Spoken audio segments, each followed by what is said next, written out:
The stories of South Africa's freedom fighters are well documented, exiled, interrogated, and sometimes executed in the fight for an equal society. The stories of the remarkable women who suffered a similar fate during those turbulent years often remain untold. Alongside Nelson Mandela, Oliver Tambo, Joe Slovo, and others, the name Gertrude Shope appears as a co-conspirator during the 1963 Rivonia treason trial. Shope was separated from her 3 children sporadically during this time and was eventually encouraged by Bram Fischer, who acted as the lawyer for some of the defendants, to go into exile in 1967, joining her husband Mark in Zambia, from where they were deployed to the then Czechoslovakia, where he was to become the representative of the South African Congress of Trade Unions. Shope became the secretary to then President of the African National Congress, O.R. Tambo, in 1971 while stationed in Tanzania. She later became one of the first women to be given the title of Chief Representative of a country for the organization.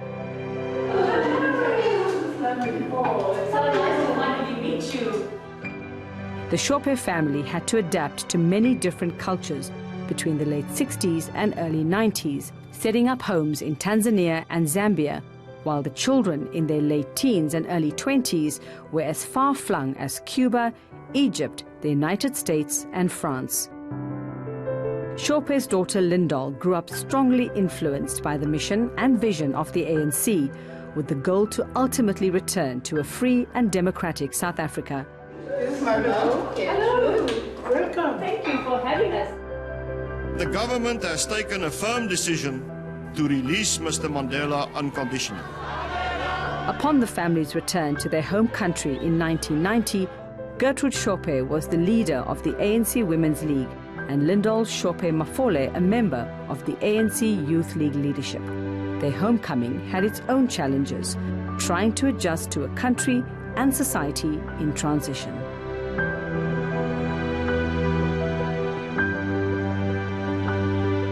Mom Gertrude and Lyndall, thank you so much for having us in your beautiful home and spending this time with us today. Mom Gertrude, let's start with you, and I want to talk about life in exile. We talk about it like it was just something normal that happened at the time. Everybody went into exile, but it was so much more. There was so much more you had to think about, especially as a mum, as a wife, about making the arrangements, having to go. What was being in exile really like for you? Well, it was a new experience, let me put it that way. Much as I've been to quite a number of other countries, but visiting friends and relatives, but going into exile was something very different because you had to be there whether you liked it or not.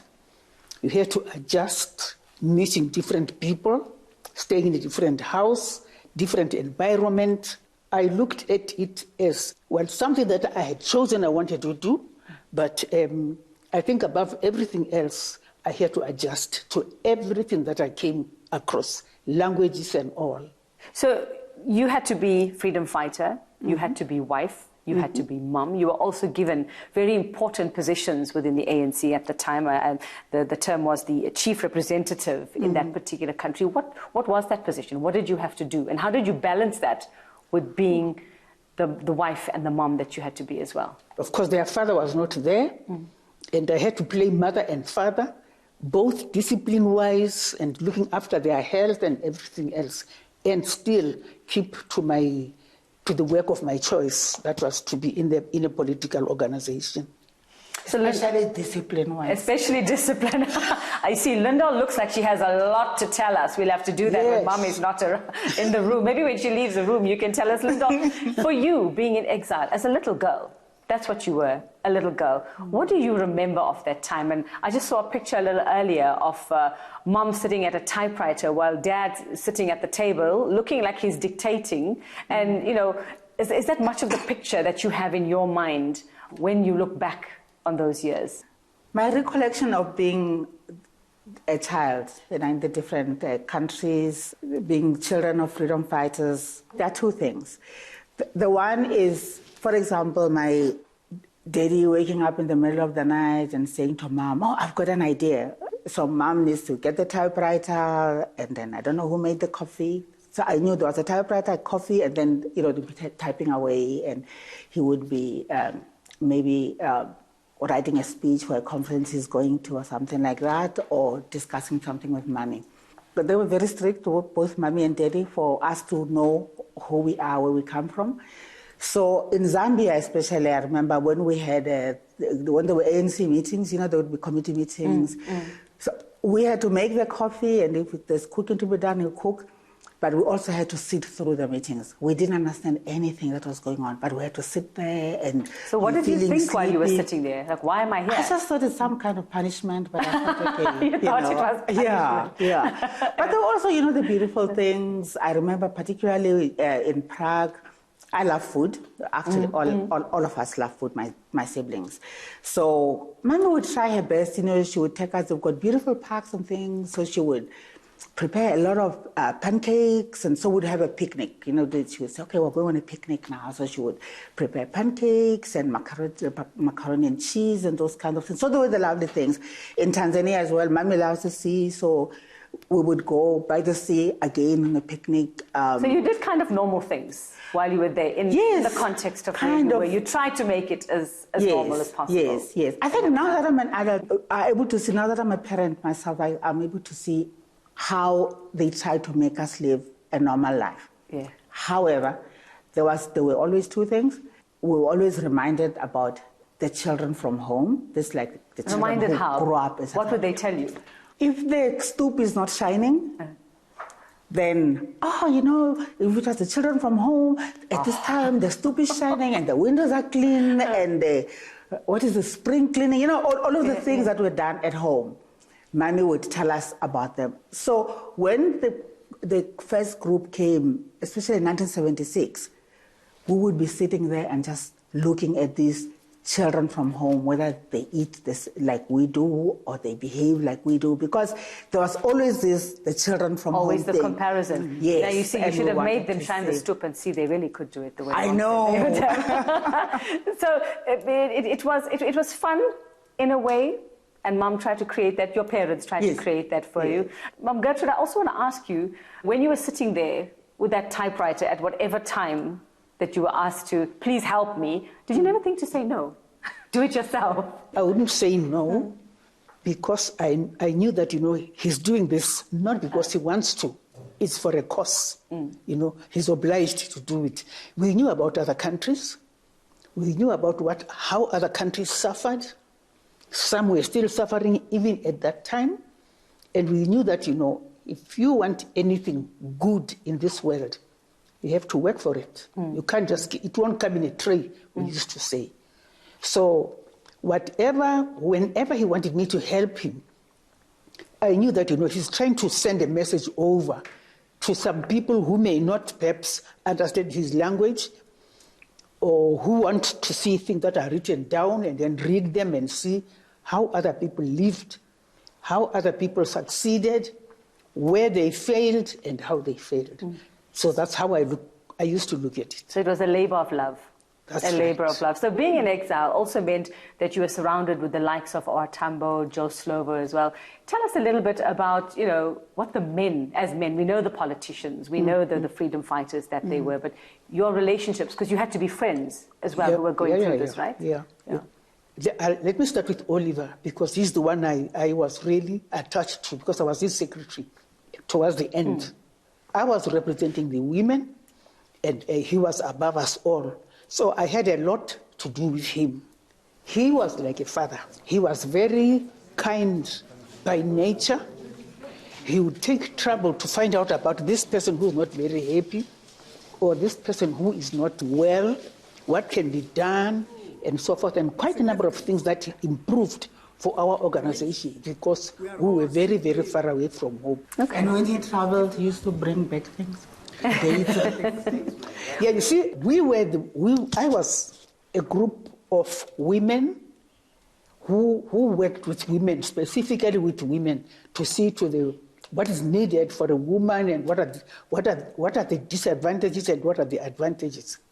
So we used to try by every means, because as I said, he was a father actually, to do whatever he says to whenever he guides us to do a certain something, we just felt that, it would be very unfair to disappoint him when he is trying by every means to go all out for us, when in fact his children are not even there. So we try by every means to please him. If he says, do this, please do this, we'll do it. You did it because it wasn't an order. It wasn't an order. It wasn't an order. It was you wanting to do it because there you are quite a number. Some person. of them are not even orders. Some of them are advices. Ma'am Gertrude, let's talk about the actual process of exile. When it came to being sent into exile, were you given any choices? Were you asked, do you want to do this? Once you've made up your mind to join MK, for instance, your husband joins, you remain there or you do whatever you want to do, but everybody joins for himself and herself.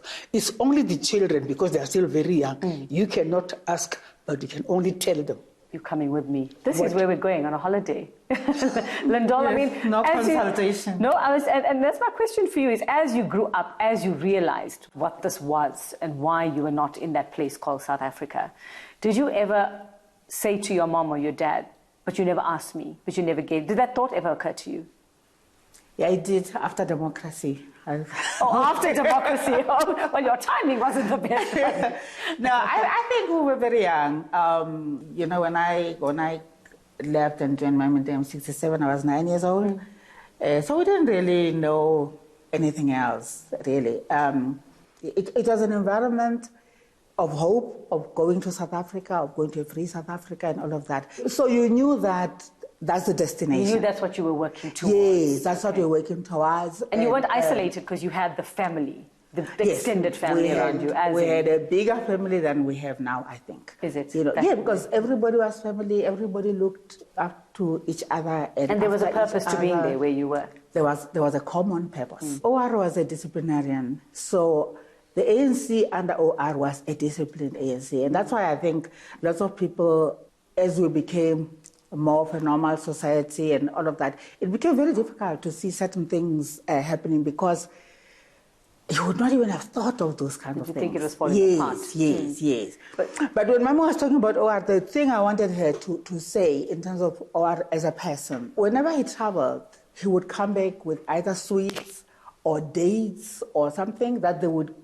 because remember, people were not getting salaries and all of those kinds of things, know. So he always made it a point that when he comes, from the money, the allowance they used to get out there or presents they used to get, to make sure that we bring them. So usually when he's come back, and then it became a tradition in the AC, if you've traveled, the first thing, before you put the written report, there's the other report, means sweets or something, that you would have brought.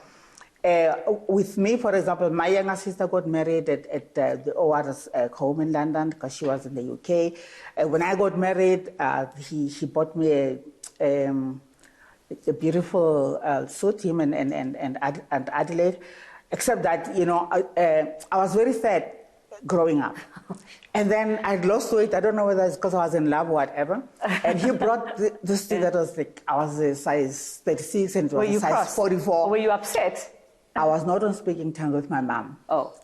Until after the wedding, because she was insisting I should wear this thing and it was just too big, and she was saying, but OR bought it. I said, but it's my wedding. So there were those things as well. And he was naughty when he was put on a diet and there's a meeting at home. He loved oxtail. So he would come home and, guys, is there oxtail there? And then we'd give him some. And then one day mom found out that we had given. She was fuming. We were in trouble. But, there were those moments that, But he also played a very instrumental role in you and the career that you chose and what you studied. So tell us about that, because, you had your own dad, you had your own mom, but here was this person who was steering you in a particular direction. Yes, absolutely. I was privileged. He was very, very high on gender equality. Even way back then, when what we think was a patriarchal society. Way back then, exactly. He was very, very strong on that. Now, I was in Cuba. He came, there was a World Youth Festival in Cuba. This was the year when I was going to start university, and he was asking me, what are you going to study? So, journalism, law, engineering, and architecture. And then he said, I think you should do engineering. So, okay, I chose engineering, but I explained to him it was telecommunications engineering. The reason I chose telecommunications is because as a child in Czechoslovakia, we used to watch World War II movies. And I noticed that the enemy of each side always wanted to hit the communications center first. So I thought, okay, this is something that's interesting. So when I chose telecommunications, I actually thought I'm choosing telecommunications so that I can go and serve in MK, right? And be the head of communications and all of that. Only like halfway I discovered that, no, man, this is civilian telecom. And, you know, this is about in the movies. the phone and this, yes, it's not at all that. But I was. So you wanted to be a target, is what I'm reading. You read into that. Yes, I thought it was, I wanted to be important. We wanted all our children back home because they had a duty to free their country.